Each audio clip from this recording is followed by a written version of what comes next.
Hola, buenas noches. Bueno, es la gran pregunta, ¿no? Hay algunos casos, ¿no?, que están dándose en el país nuevamente de COVID y la alarma de todo el mundo que se enciende nuevamente. ¿Hay que alarmarse? Por supuesto.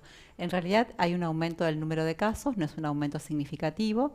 En la primera parte del año, ustedes recuerdan, en el verano hubo una circulación importante de virus hasta la semana epidemiológica número 10, es decir, durante los 2 primeros meses del año más o menos. Luego el virus descendió en cuanto a la circulación y en el mes de agosto y las 2 semanas que van de septiembre volvió a aumentar la circulación.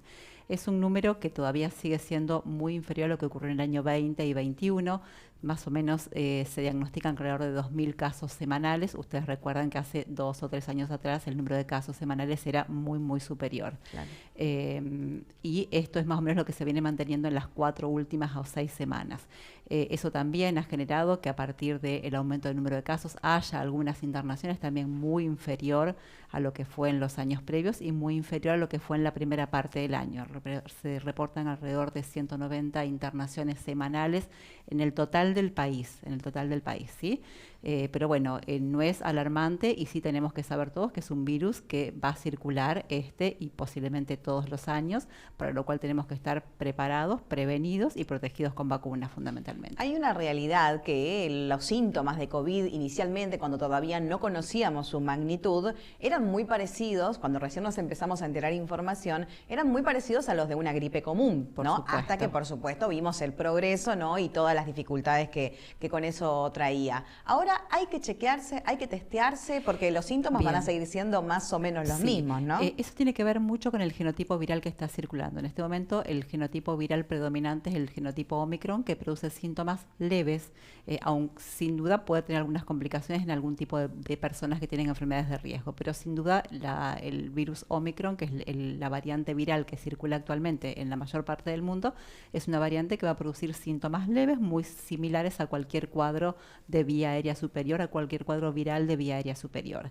En cuanto a eso, la posibilidad de diferenciarlo de un virus común o de un virus estacional no es muy factible a punto de partida solamente de la clínica. Y en cuanto a la necesidad de chequearse, hoy por hoy las indicaciones de chequear o de hacer hisopados a una persona son para situaciones puntuales. Sí o sí las personas que están internadas y que tienen cierto grado de gravedad o que tienen enfermedades de bases, o situaciones puntuales de las personas que no están internadas pero que tienen enfermedades de bases o patologías de riesgo. Esas son las indicaciones, no es el chequeo o el hisopado para toda la población. Claro, no quiero irme muy lejos ni en otro tema, pero el caso de Silvina Luna la habían chequeado, ¿no? La habían testeado por su patología de base. Por su patología de base, y también sí sigue ocurriendo que ocurren internaciones todas las semanas de personas por otra patología diferente, y cuando se los chequea para virus respiratorios, que eso sí se hace por una cuestión de rutina y de disponibilidad de pacientes dentro de las instituciones de salud, se los chequea, están internados por otra patología y dan COVID positivo con cuadros absolutamente leves, y esto es un hallazgo dentro de otra causa de internación en general, ¿sí? O sea que los síntomas suelen ser leves, sí, pero sí hay que saber que hay pacientes y personas que pueden tener complicaciones graves a pesar de ser una cepa con poco criterio de agresividad. Bien, es decir que no tenemos que ante algún síntoma ir a testearnos, a hisoparnos como antes. No, excepto que uno tenga una condición que requiere internación o alguna enfermedad de riesgo, trasplantados o personas con inmunosupresión muy importante, en las cuales el médico que lo asiste decidirá si hay que hacerlo o no. Bien, perfecto. Bueno, hay una realidad, hablas de la Omicron, Viviana, y también estamos hace unos días ya con la noticia de que en distintos lugares del partido de la costa, la Atlántica, Argentina en realidad, en Mar del Plata, en Necochea también, hubo casos de gripe aviar en distintos animales, ¿no? Como por ejemplo los ejemplares de lobos marinos. Sí. ¿Tiene algo que ver con esta nueva camada también de lo que es COVID? Bien. No tendría nada que ver. La influenza aviar es un virus diferente, es virus de influenza, esto es virus COVID. Por eso genera mucha confusión. Exactamente, son virus completamente diferentes. No son virus nuevos tampoco los virus de influenza, se conocen desde hace siglos. Y también se sabe claramente que el virus de la influenza aviar es un virus que siempre afectó a aves, silvestres o domésticas. Pero es un virus que siempre es una zoonosis, es una enfermedad que afecta a los animales, que en los últimos años también se vieron afectados por contigüidad o por contacto directo los mamíferos marinos. Pero es una enfermedad que para ser transmitida a seres humanos el virus tiene que tener ciertas mutaciones genéticas que puedan permitirle acceder a las células humanas. O sea, no es que es fácilmente transmitible de animales a personas, por eso es que es una zoonosis. Sí es muy transmisible dentro de las aves, sobre todo donde hay grupos grandes de aves, fundamentalmente aves de corral que viven en espacios cerrados, en espacios muy limitados, y bueno, ahí cuando una ave se contagia, las medidas de SENASA o las medidas de control de salud tienen que ser muy agresivas para evitar que eso se disemine a otros grupos de aves de corral, ¿no? Qué importante es la vacuna en este caso, ¿no?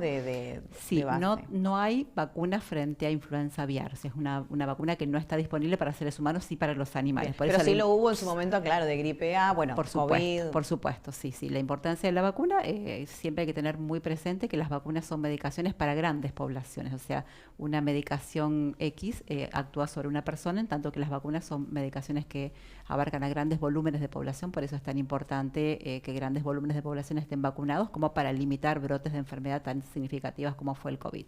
Y siempre la recomendación a la mayor parte de las personas que tiene todavía esquemas de vacunación incompletos, que traten de completar sus dosis que faltan para que estos pequeños brotes de circulación de COVID, en este caso que se producen, o de influenza en otra época del año, se vean limitados al no tener nichos de personas no vacunadas y que sean vulnerables a adquirir la enfermedad. Exacto. Bueno, ¿hay que seguirse vacunando de COVID? Es la pregunta. Hay que seguirse vacunando para COVID. Va a depender un poquitito de a qué grupo etario, a qué grupo de riesgo pertenezca cada persona.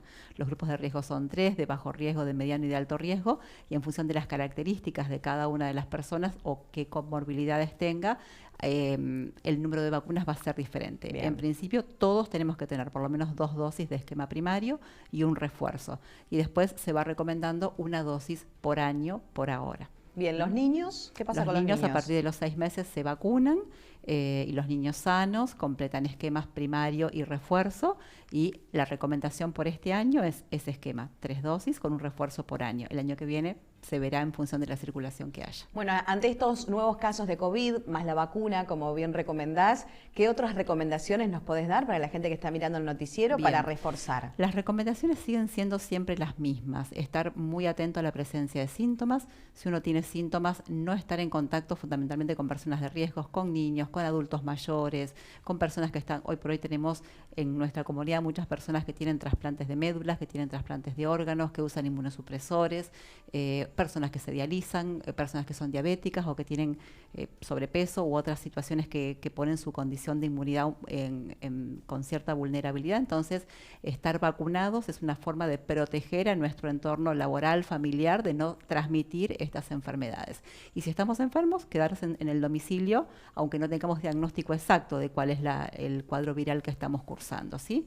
Y después las medidas habituales, mantener distancia, lavarse bien las manos, sobre todo si uno está con secreciones respiratorias, y mantener las medidas de higiene habitual, y si hay síntomas diferentes, obviamente consultar cuanto antes para evitar complicaciones. Habíamos logrado, ¿no? Pese a todas las incomodidades y todos los lamentos que nos trajo el COVID, habíamos logrado, ¿no? Una cierta comunidad con esos buenos hábitos que había traído el COVID, de la limpieza y demás. Dentro de todas las cosas negativas del COVID, esos fueron hábitos positivos que se instalaron en la gente, pero bueno, es importante saber que ante todo cuadro respiratorio uno debe tomar precauciones y estar atento fundamentalmente a no transmitir, y también ser muy cuidadosos en aquellos entornos familiares, por ejemplo, en los cuales hay adultos mayores o personas que cuidan a adultos mayores. Estar vacunados es una forma de cuidar al otro.